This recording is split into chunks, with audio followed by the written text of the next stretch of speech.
Reject Tinubu's appointment now. Christian leader Daniel Kadzai warns Lalong and hails Atiku.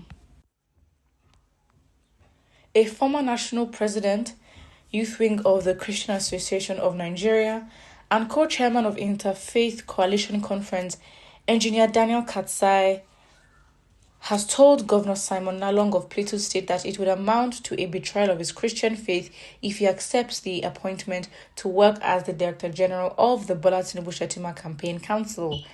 The APC and its presidential candidate Tinubu on Thursday in Abuja unveiled Lalong as the Director General of the Tinubu Presidential Campaign Council.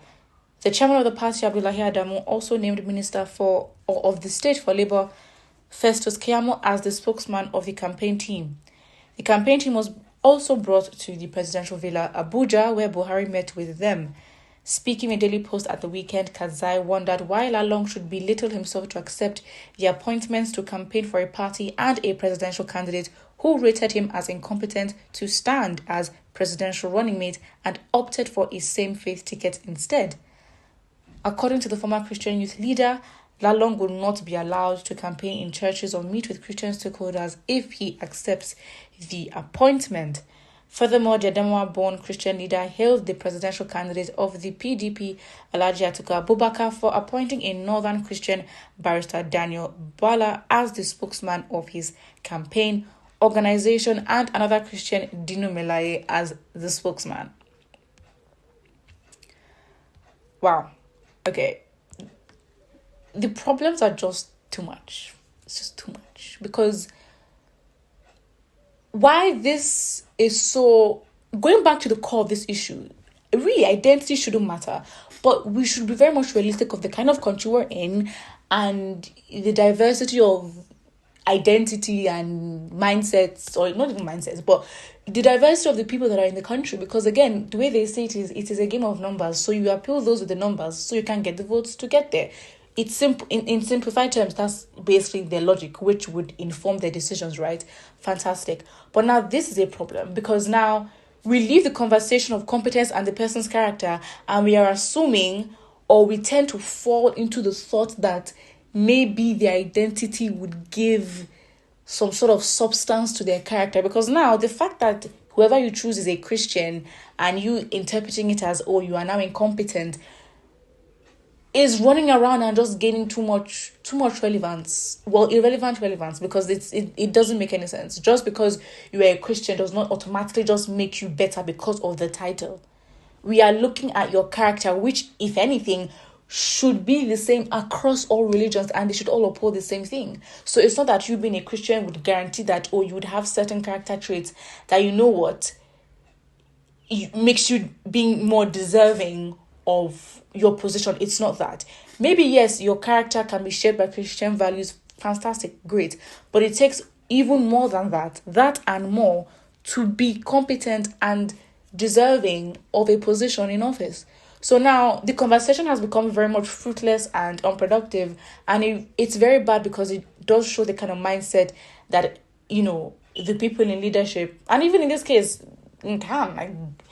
this is the mindset that they have. And then obviously with the media, this mindset is then pushed around, and all people will start promoting or talking about this argument, and we start to have some sort of truth to it. And coming down to the core of the matter, it's so irrelevant. Why? And this is the most irrelevant conversation. I mean, the amount of time that has been wasted just because Tinubu decided he will pick a Muslim to be his running mate. Why? It's so irrelevant because now we've left the fact that there are other candidates, that there are ideas that we should be discussing, regarding competency, accountability, ideas on how to really fix the mess that is called Nigeria. We're not focusing on that and actually going through. I mean, yes, campaigns, will soon start in full effect. So I guess this time, I don't know what this time is for, but it seems like we're just wasting talking about irrelevant things. But instead of us assessing not just the most popular or the most problematic, we're not assessing everybody or the whole pack that is relevant. Because at the end of the day, it's what the people decide to back that would actually go through the process and potentially even win. So now, when the conversation has now changed to Muslim ticket, I mean, it shows how behind we are, because we cannot talk about Tinubu without talking about the present administration. Why? Because it's the same political party that is both aspiring and also the ruling party. So it's just a problem. And now you've got the youth leader of the Christian Association of Nigeria saying that, if the other person is actually accepts being the director general of the campaign, then he will not be allowed into churches and Christian meetings. Because now it's now getting too much. If you're going to literally limit somebody from going to churches and engaging in Christian activities because they've accepted, again, it's simple. No one is holding everybody to support APC. It's not.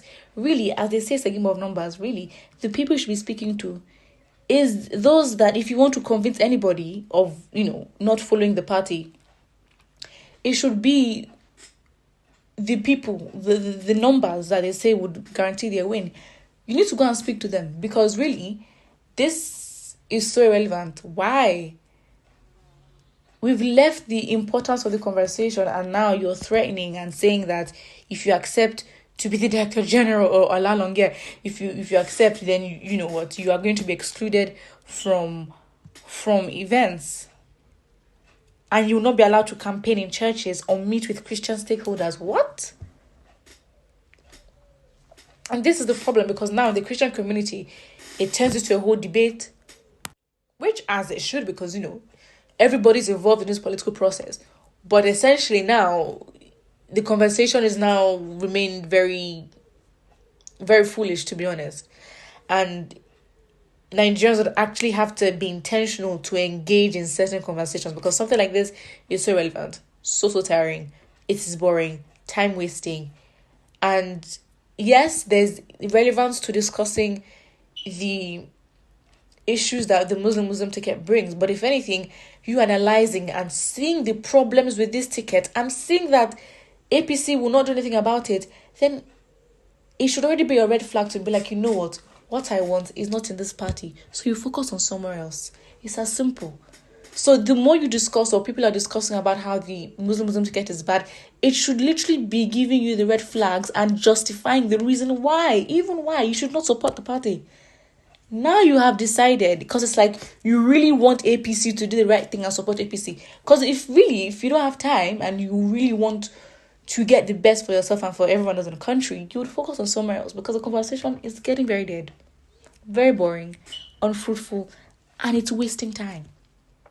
Put what you think about this in the comment section below, and don't forget to like and subscribe.